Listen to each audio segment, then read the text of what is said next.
Hello, friends, and welcome back to another episode of Turn the Paige podcast. I am your host, Paige, and this week we are going to talk about having hard conversations because having hard conversations is something that we all have to do. It is all extremely necessary. And if I have learned anything over the last decade of my life, is that it is important to have hard conversations with ourselves just as much as it is important to have hard conversations with other people. And let me explain that. Why is that? Because yes, we all have an ability to be able to address something that's bothering us. Maybe it's a fight with our children. Maybe it's a fight with our partner, our parents, our sibling, a coworker. We can react in emotionally charged situations, and that can lead to an expression of how we're truly feeling or an issue that is unfolding. But when we're having really hard conversations in life that aren't coming from a reactive place, that aren't ignited from a reactive place, but are festering under the surface or are going to knowingly create discomfort in another person, within the family dynamic, within the relationship, whatever it is, that can be more daunting than a reactive one. And how often is it that we suppress our feelings? We suppress how we're feeling about something. We're not honest about it. We just let it slide. We just let it go. We don't want to make a big deal or a big fuss. But it's like that saying, like death by 1,000 cuts, whereas like that one little thing and the next little thing and the next little thing and the next little thing can all lead to a gaping, festering wound that then we project from and react to the next time it happens. And I'm not saying that those conversations can't be productive. Sometimes they can. I've been in situations before to where I have experienced that, where it's been, festering under the surface for a while, and I've been too afraid to address it so that then it explodes out of me. That has led to resolutions. It's led to harder conversations. It's led to change. It's led to me being more honest, but it wasn't necessarily in the most productive of ways. It was like it exploded out and then I'm like unpacking it later. So how can we get ahead of it? How can we get ahead of that so that when we're having hard conversations, it's in response to and not in reaction of? Well, I believe it's when we have the hard conversations with ourselves first. It's when we're willing to face our own emotions.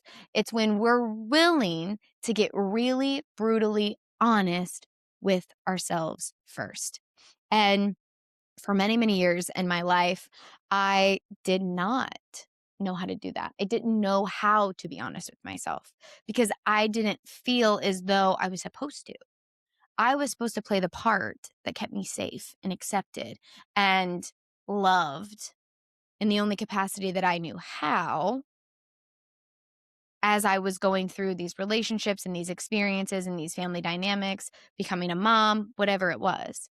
I needed to do whatever it was that I thought I, quote unquote, should do to stay safe and to stay loved and to stay accepted.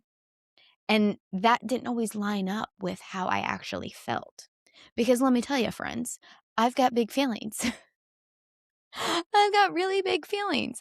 And when you are the person in your orbit that has the big feelings, that, isn't afraid to go into the depth of those big feelings, that can make other people extremely uncomfortable, especially if they're not comfortable with being in the depth with you. And so I really tried to lock that in a box. I really tried to take all of those big feelings and all of that too muchness and suppress it. And how did I suppress that in my life? I suppressed it with sex. I suppressed it with relationships. I suppressed it with alcohol. I suppressed it with stress and staying busy and focusing on the things in the external world instead of focusing on the things in my internal world. And I ran, or I projected, or I attempted to control the things around me. And where did that lead me? It led me to 2 divorces in my 20s and a significant bout of depression in 2021. And if you've been listening for a while, you know I've shared that that was literally the hardest year of my life, the hardest year that I have yet to experience in this life, but it taught me the greatest lessons. It was the catalyst for the most significant amount of change. And I'm grateful for that year. I am grateful for that year because it led me to where I am now. Now, at the time, I broke down so often and was just like, I can't live like this anymore. I can't feel like this anymore. Maybe these people are better off without me. Maybe I am just too much for this world. And thankfully enough, I was able to tether myself to my truth, to God, to the support system that I had, even as my life was falling apart. My relationships were crumbling. All of these dynamics that I had literally built my entire life on were shifting and changing significantly. But I had to trust and again, tether myself to my truth enough to be able to have the courage to face it. And I did. And I'm really proud of myself for that.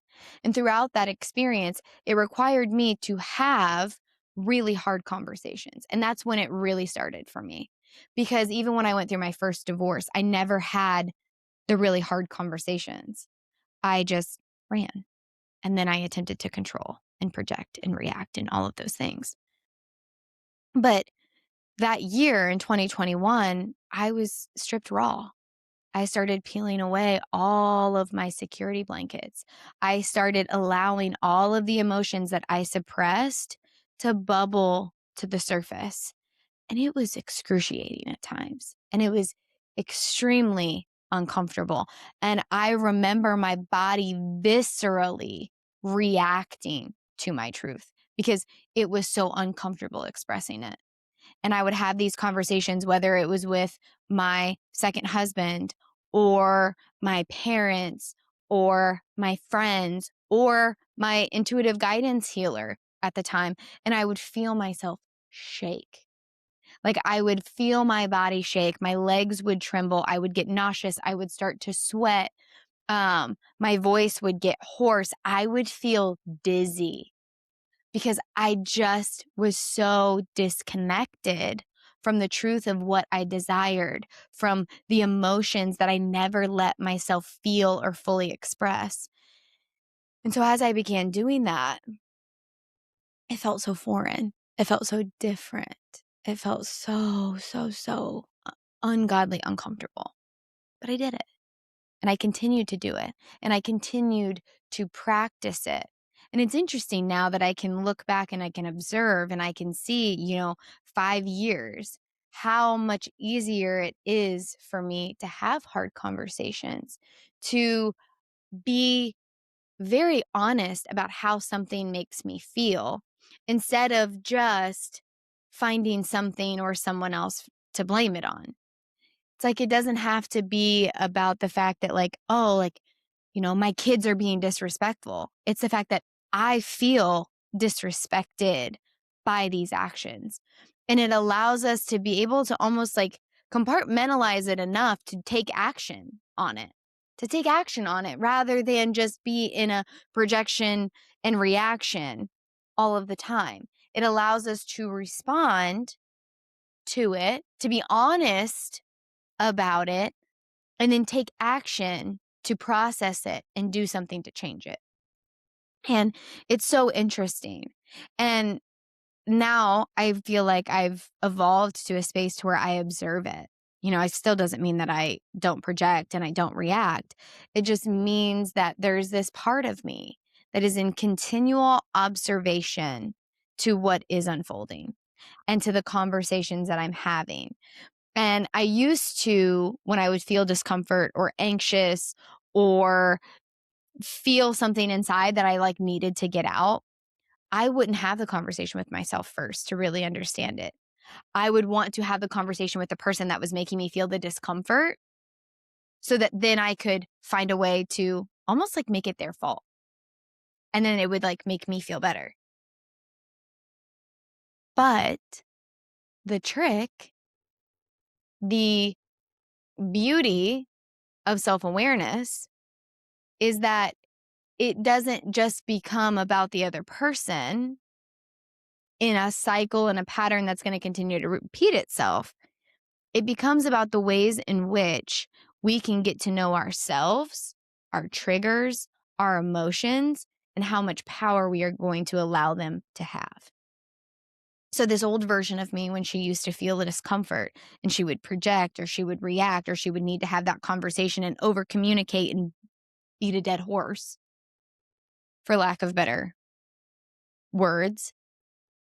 The difference now is that I can allow myself to sit with that discomfort and understand why it is that it's making me uncomfortable. And then after I do that, then I can decide whether or not this situation, these feelings, this trigger is worth my time and my energy to respond to. Do you know how empowering that is?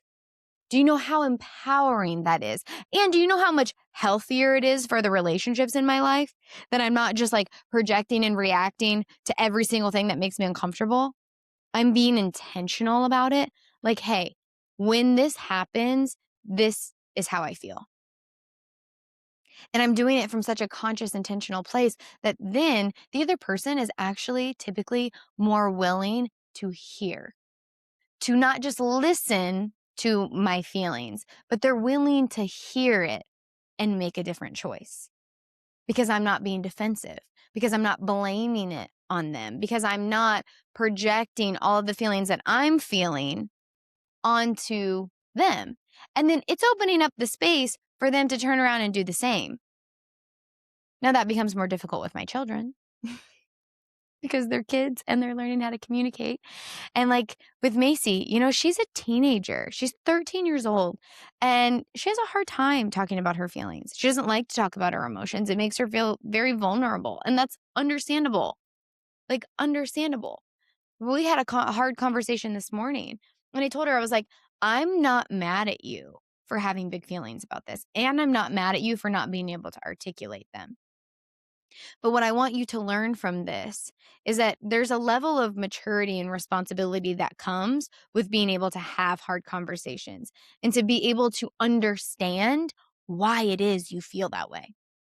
So that's what I asked her. It's is there any way that you can try to understand why it is you feel that way about this situation? And it's just planting seeds. She could ignore me and, the next time we have the conversation, it could go the same exact way. Or maybe gradually she'll start to learn that it's okay for her to have these feelings, but it's also just as important for her to learn how to understand them and what they're trying to tell her. It's really, really difficult to get vulnerable. And for whatever reason, most of the time it's difficult for us to get vulnerable with ourselves because once we face our truth, once we face that knowing within, it's really hard to ignore. And when that becomes really hard to ignore, it means that we're going to have to grow a pair and decide whether or not we're going to make changes in our lives to serve that truth and serve that knowing. And again, once again, we're making ourselves vulnerable. We're making ourselves uncomfortable because maybe that is in direct opposition to what we think we should do or should be or, should have in this life, or what people around us expect of us to have, do, feel, etc. And so as we get older and as we evolve,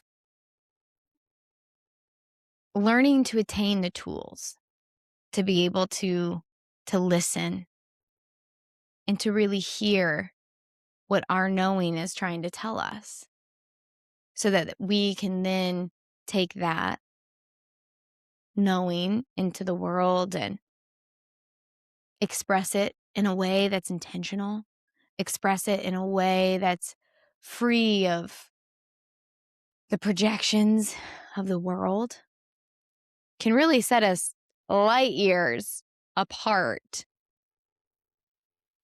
from a life in which we live on this hamster wheel, repeating the same patterns, having the same conversations, even if it is with different people. When we're in relationships, we have to know ourselves well enough to understand what it is that we need before we can express that to a partner. It's taken me like 4 years of being single to be able to even understand what it is that I need, want, and desire out of a relationship before I could even start looking for one or open myself up to that possibility. And I think that that's the thing. So many of us, we get uncomfortable and we want something to distract us from it. I know I did. God, I know I did. I wanted anything and everything to distract me from the discomfort that I felt after my first divorce. I felt so much shame. I felt so much guilt. I felt so much uncertainty that I just wanted a sign or someone to validate me enough to make it all okay. And yeah, that was like a Band-Aid. That was like a Band-Aid on the wound. But it wasn't until I allow myself to just really expose the ways in which I had suppressed everything that I was feeling that I was able to like finally set myself free. We can keep secrets or we can make mistakes and we hold them in because it's like we don't want to face judgment. We don't want to face criticism. We don't want to, allow other people to see our shadows. But how exhilarating is it when we take the power back from all of those fears and all of those insecurities? If you've done it, at least with one thing in your life, you know that feeling, you know that liberation, you know that freedom. And nothing beats it because you're no longer giving away your power to these things, to these fears, to these past mistakes, to these other people. When you can own and express and have hard conversations with yourself and know that at the end of the day, no matter what, you've got your own back, shit, you can take on anything in the world. You can take on anything in the world. You can take on a hard conversation with your 13-year-old kid. I promise you. It's not going to always be easy or comfortable. I mean, when I was having that hard conversation with her, I had a little tummy ache. My little tummy was a little uneasy.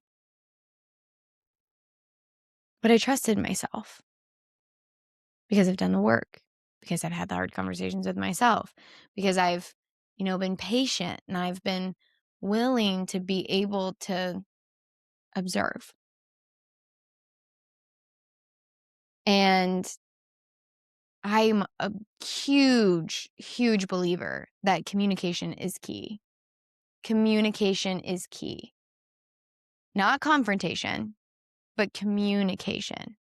Because when you can communicate with another person in this world, and you can hear, and you can actively listen, and you can allow yourself to not project or get defensive, your perspective can grow. The lens in which you view the world can grow. And so much can come from that. It doesn't mean that you have to change your opinion. It doesn't mean that you have to change your direction. It doesn't mean that you have to agree with all of the decisions or choices that other people make or the ways in which they choose to project or react. But you get to open yourself up to be able to live an experience in this life that is more in alignment with the truth of who you are. And that is the whole point, right? Like, that's the whole point. I don't think that we get to the end of these lifetimes and the goal isn't to like go through a checklist of all of the things that we achieved. I think it is to be able to reflect on the ways in which we chose to live in alignment with the highest truth of who we are, to embody our authenticity and our essence in a way that made us feel fully alive instead of just going through the motions. And hard conversations and communication is a really, really big part of that. It's when we suppress our voice. It's when we don't allow ourselves to even try that we can't move forward. We stay stuck, repeating the same cycles and the same patterns over and over and over again. And when we can take a moment and get that vulnerable, whew, big things can change. Massive shifts can happen. You know, going through both of my divorces changed the trajectory of my family dynamics. And still to this day requires hard conversations. That ripple effect is still there. You know, having conversations as my children get older, like, why did you and my dad get divorced? Why did, you get married? Why did, et cetera, et cetera. Expressing that, understanding that, rather than like turning around and placing the blame on another person or a circumstance or whatever it is, like that doesn't teach my kids any lessons. It doesn't teach my kids any lessons. But knowing my truth, understanding where I was at that period of time and being able to express that to them, seeing the ways in which it changed my family dynamics. It changed my relationship with my parents. There were a lot of hard conversations that had to happen. There was a lot of discomfort that we had to shift through to be able to get to where we are now. And as difficult as it was in that moment, I'm so grateful for it now. I'm so grateful for it now. And so when you find yourself in a situation, when you find yourself needing to have a hard conversation, I want people to know that it's really brave. It's really brave to decide to do that, to decide to get that vulnerable. And the ways in which I feel you can do that in a more intentional way is to have the hard conversation with yourself first. When I went through my second divorce, I had written down an entire letter. I wrote a letter expressing all of my feelings about our relationship and about where we were and about what I wanted for both of us. And I read that letter out loud. I'm a very fortunate person because it was received gracefully in that moment. If you need to have a hard conversation with someone, whether it's your kid, your parent, your coworker, your boss, it's okay. It's okay to do it in a little bit of an unconventional way. Write it all out. Write it down. Read it back to yourself. See and observe how it makes you feel before you go and express it. It doesn't have to be perfect. It doesn't have to always be from the ego, you know? Like, we don't have to do it. We don't have to always have the hard conversations from a fight. We can have a hard conversation from a neutral place. That's when it takes the most bravery. That's when it takes the most courage. And so I just think, this is what I think, and you're here listening, so apparently you're interested in what I think. I think that if more of us were willing to have hard conversations, I genuinely think that we could have better quality relationships. We'd have better quality of lives and connection. We don't need to use alcohol, social media, passive aggressiveness, guilt, control, manipulation to get what we want. We just have to be willing to express it and be vulnerable. And then when we do express it, the other person gets to decide whether or not they're willing to participate. They're willing to hear. They're willing to actively listen. They're willing to make changes or try and understand your perspective. And that's the whole part that trips us up, right? What if they don't? What if they don't? What if they don't want to? And then what if we're left with the ball in our court, having to, once again, take a courageous action to make the changes that we need to make so that we can live a life that is fully, presently, and 100% ours. Sometimes we have to lose things to be able to fully become the creation of all that we are. Maybe that's a job. Maybe that's a relationship. Maybe that is a family dynamic that we've wrapped our identity around. And we have to face grief and we have to face shame. And those things are really, really hard, but they are possible. They are possible.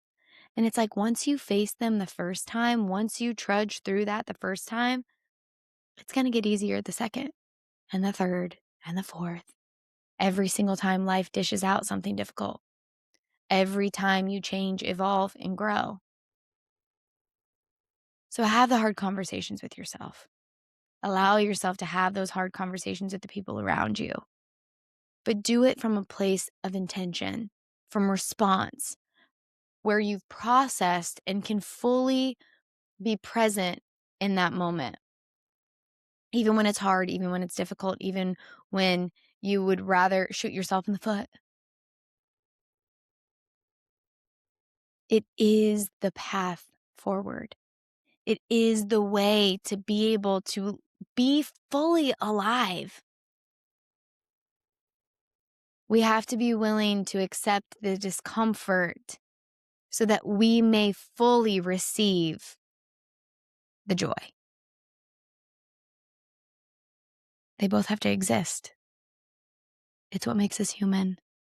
And genuinely, it's what makes this life worth living. Without the shadows, there would be no light, no reflection. And that would be really, really sad. And honestly, absolutely fucking boring. So get a journal, say a prayer, look yourself in the mirror and say the one thing out loud that you have been holding back. What's going to make your life better? What conversation do you need to have with yourself or with somebody else to make your life yours. Do it. I dare you. All right, guys. I love you. I am so grateful to be here with you each and every day. And as we embark on this next week, we are in Pisces season. Mercury is in Pisces. It's about to go into retrograde. So maybe hold off on those hard conversations until Mercury is out of retrograde. Hold off on the external hard conversations. This is a time to have the internal hard conversations because we are going to be in our feels, my friends, and allow those emotions to come to the surface. Allow yourself to observe them, feel them, experience them, process them. Don't try to escape from them. So that then when we are through this retrograde period, we are able to then go and have the hard conversations externally that we need to. Okay? You got this. Face yourself. Face your fears. It's gonna be all right. Okay. Now that's all. I love you guys. Come say hi over on Instagram, TikTok, or Facebook at Turn the Paige Podcast. Please leave a rate or review because that would be so nice. And I'll see you next week. Bye-bye.